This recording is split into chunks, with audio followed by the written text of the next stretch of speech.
Hello guys, welcome to our channel. This is Teja. ప్రస్తుతం మనతో పాటు సీనియర్ జర్నలిస్ట్ భరద్వాజ్ గారు ఉన్నారు. నమస్తే సార్. నమస్తే. సో ఫోన్ ట్యాపింగ్ మొత్తం కూడా రెండు రాష్ట్రాల్లో చాలా కలకలం రేపుతుంది. సో చాలామంది సెలబ్రిటీస్, పొలిటీషియన్స్ ఫోన్ ట్యాపింగ్కి గురయ్యారు. రీసెంట్గా ఏబిఎన్ న్యూస్ ఛానల్ అధినేత రాధాకృష్ణ గారు, ఆర్కే గారు, సో ఆయన ఫోన్ కూడా ట్యాపింగ్ చేసినట్లు ఒక వార్త వచ్చింది. చాలా సంచలనమైన విషయాలు బయట కూడా పడ్డాయని చెప్తున్నారు. సో దాని గురించి రామోజీరావు గారి ఫోన్ ట్యాప్ అయింది, రాధాకృష్ణ ఫోన్ ట్యాప్ అయింది, ట్యాప్ కాని ఫోన్ ఏది అనే పరిస్థితి ఉంది ఇప్పుడు స్టేట్లో. అంటే బీఆర్ఎస్ ప్రభుత్వం చాలామంది మీద నిఘా పెట్టింది, వాళ్ళ ఆలోచనల మీద నిఘా పెట్టింది. వాళ్ళు ఎవరితో సంబంధాల్లో ఉన్నారు, ఎవరితో ఏం మాట్లాడుతున్నారు, దీనికి సంబంధించి కేవలం ట్యాపింగ్ మాత్రమే కాదు, వాళ్ళ కాల్ రికార్డింగ్స్ కూడా ఉన్నాయి అనేది ఇప్పుడు బయటకు వచ్చినటువంటి వ్యవహారం. దీనిలో సెలబ్రిటీస్కి సంబంధించి ఫోన్ టాక్స్ ఉన్నాయి. సమంత విడాకులకి కూడా ఈయనే కారణం, వీళ్ళ ఫోన్ ట్యాపింగే కారణం అన్న లెవెల్లో ప్రచారం జరుగుతోంది. కానీ ఈ ఫోన్ ట్యాపింగ్ వలన విడాకులు తీసుకున్నారనేది కొంచెం అతిగా వెళ్ళినటువంటి వార్త. సెలబ్రిటీస్ని కంట్రోల్లోకి తీసుకోవటానికి ఎవరినైనా సరే ప్రైవేట్ టాక్, వాళ్ళు ఎవరితోనో మాట్లాడింది రికార్డ్ చేసి మీరు ఇది మాట్లాడారు కదా అని చెప్పి ఇరికించటం, లొంగ తీసుకోవటం, ఇది అన్ని ప్రభుత్వాలు చేస్తున్నాయి. బీఆర్ఎస్ ప్రభుత్వం కూడా చేసింది. ఇప్పుడు ఆ మధ్యకాలంలో కేంద్ర ప్రభుత్వం ఒక సాఫ్ట్వేరే పట్టుకొచ్చింది కదా, పెగాసస్ అనేటువంటి పేరుతో ఒక సాఫ్ట్వేర్ పట్టుకొచ్చి అందరి ఫోన్లు ట్యాప్ చేస్తున్నారు అని ఒక పెద్ద ఆందోళన జరిగింది. ఈ ఫోన్ ట్యాపింగ్ అనేది చాలా కాలంగా ల్యాండ్ లైన్ రోజుల నుంచి ఉన్నటువంటి ఆరోపణ, ఈ రోజున కొత్తగా వచ్చిన ఆరోపణ కాదు.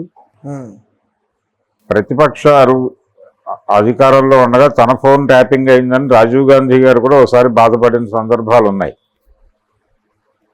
ప్రభుత్వాలు నిఘా పెడతాయి, ఎవరి మీదైనా నిఘా పెట్టి వాళ్ళ కదలికలు ఏమిటి, వాళ్ళు ఏం చేయబోతున్నారు అనేది తెలుసుకునే ప్రయత్నం చేయటం అనేది సహజంగా జరిగేది. అది ఈ నిఘా వ్యవస్థ, ఇంటెలిజెన్స్ విభాగం అనేది రాముడి కాలం నుంచి ఉంది. రామాయణంలో కూడా వేగులు వచ్చి చెప్తారు కదా,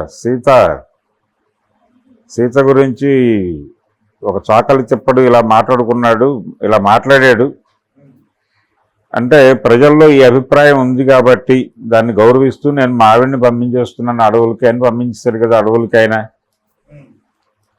ఈ గూఢచారి వ్యవస్థ, వేగుల వ్యవస్థ, నిఘా వ్యవస్థ ఇది ఎప్పటి నుంచో ఉంది.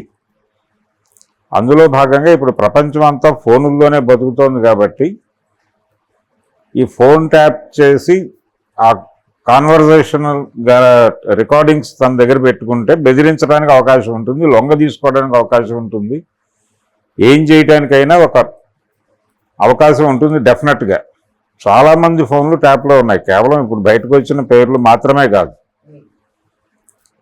అనేక మంది ఫోన్లు ట్యాప్ చేస్తున్నారు ఇంటెలిజెన్స్ వాళ్ళు. కొత్త వ్యవహారం కాదు, రకరకాల పేర్లతో చేస్తున్నారు. ఏదో రాజకీయంగా అంటే పొలిటికల్ సస్పెక్ట్స్ అని వాళ్ళ దగ్గర ఒక లిస్టు ఉంటుంది. ఆ పొలిటికల్ సస్పెక్ట్స్ తాలూకా మూమెంట్స్ అన్నీ కూడా వాళ్ళు ఎప్పటికప్పుడు స్కాన్ చేసి రిపోర్ట్ రాసుకుంటారు. ప్రతి 3 నెలలకి రివ్యూ జరుగుతుంది. ఇది అధికారికంగా జరిగే కార్యక్రమం. సీఎంగా కేసీఆర్ ఉన్నా అదే జరుగుతుంది, ఇప్పుడు రేవంత్ రెడ్డి రోజుల్లో కూడా అదే జరుగుతూ ఉండుంటుంది. అదే జరుగుతుంది, వాళ్ళ ప్రోగ్రామ్ అది, వాళ్ళ ఉద్యోగాలు అవి.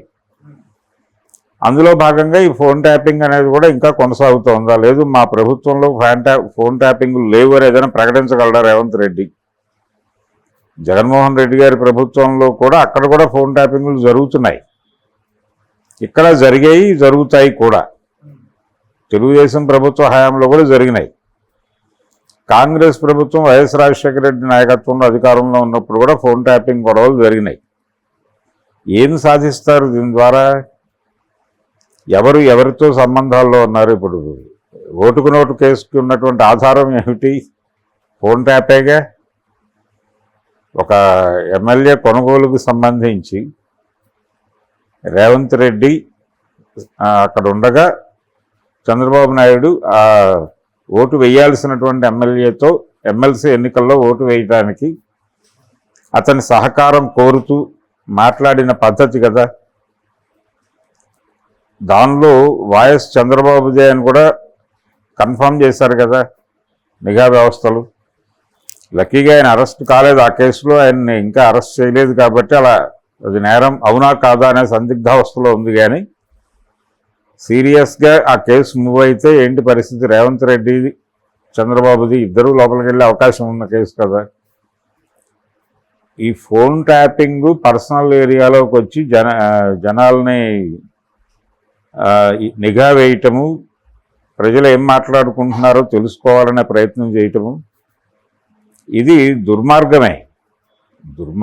ఇది పర్సనల్ ప్రైవసీని ఇబ్బంది పెట్టే వ్యవహారం. ఎవరి ఆలోచనలు వాళ్ళకు ఉంటాయి. ఫ్రీ విల్ ఉంటుంది ఎవరికైనా. ఆ ఫ్రీ విల్ మీద ఉక్కుపాదం పెట్టడం ఇది. స్వేచ్ఛగా మీరు ఎవరితోనైనా ఏదైనా మాట్లాడుకోవడానికి ప్రయత్నం చేస్తారు. ఇప్పుడు వాట్సాప్ ఇవి ఉన్నాయి, గ్రూప్స్ ఉన్నాయి.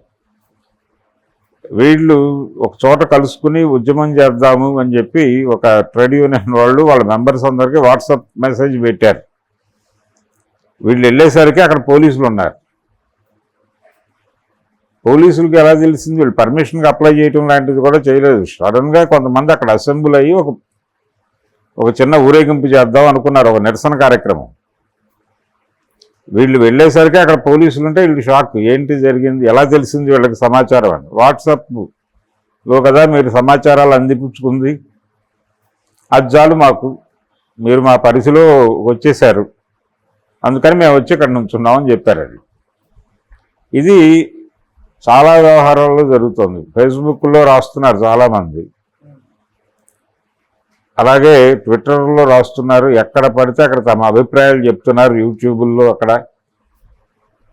ఇది మొత్తం అబ్జర్వేషన్ జరుగుతోంది అనే జ్ఞానం ఉండాలి మాట్లాడే వాళ్ళకి, రాసే వాళ్ళకి.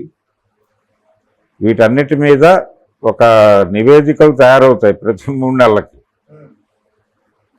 ఎవడు ప్రమాదం, ఎవడు కాదు, ఎవడు ఏ అభిప్రాయాలను పంపు చేస్తున్నాడు సమాజంలోకి, ఎవరికి వ్యతిరేకంగా పంపు చేస్తున్నాడు, వీడి వలన రాజకీయంగా మనకు జరిగే నష్టం ఏమిటి, వీడిని కంట్రోల్ చేయటం ఎలా దాకా అధ్యయనం జరుగుతోంది. ఇందులో భాగంగా నిఘా వ్యవస్థ పరిధిలో లేనివాడు అంటూ ఎవడూ లేడు. పర్టికులర్గా రాధాకృష్ణ గారికి ఉన్నటువంటి పొలిటికల్ లింక్స్, అలాగే ఆయనకు ఉన్నటువంటి వ్యాపార సంబంధాలు, ఆయన తెలంగాణ వాడే, ఎప్పుడో మైగ్రేట్ అయి వచ్చినటువంటి ఆంధ్ర కుటుంబానికి చెందినటువంటి తెలంగాణ వ్యక్తి రాధాకృష్ణ. ఆయన తెలుగుదేశం పార్టీకి బ్రెయిన్ అని మాట్లాడుతూ ఉంటారు. అంటే తెలుగుదేశం పార్టీ గెలుపుకి సాయశక్తులా కృషి చేస్తున్నటువంటి పేపర్ ఆంధ్రజ్యోతి, ఆయన ఛానల్ ABN. కాబట్టి తెలుగుదేశం పార్టీ మనిషే కదా ఇప్పుడు అధికారంలో ఉంది రేవంత్ రెడ్డి గారు. తెలుగుదేశం పార్టీ నుంచి వచ్చి కాంగ్రెస్ పార్టీలో చేరి ముఖ్యమంత్రి అయ్యాడు. ఆయన ముఖ్యమంత్రి అవడం వెనకాల చంద్రబాబు గారి చాణక్యం నడిచింది అని కూడా అంటున్నాం కదా. ఈ ప్రాసెస్లో ఈ అటాక్ జరుగుతోంది బీఆర్ఎస్ మీద ఇప్పుడు. ఏది ఫోన్ ట్యాపింగ్ వివాదం. ఈ వ్యవహారాలన్నింటిలో ఇప్పుడు రేవంత్ రెడ్డితో చాలా సన్నిహితంగా ఉండేవాడు రాధాకృష్ణ. అనేక ఇంటర్వ్యూలు చేశాడు ABNలో రేవంత్ రెడ్డితో.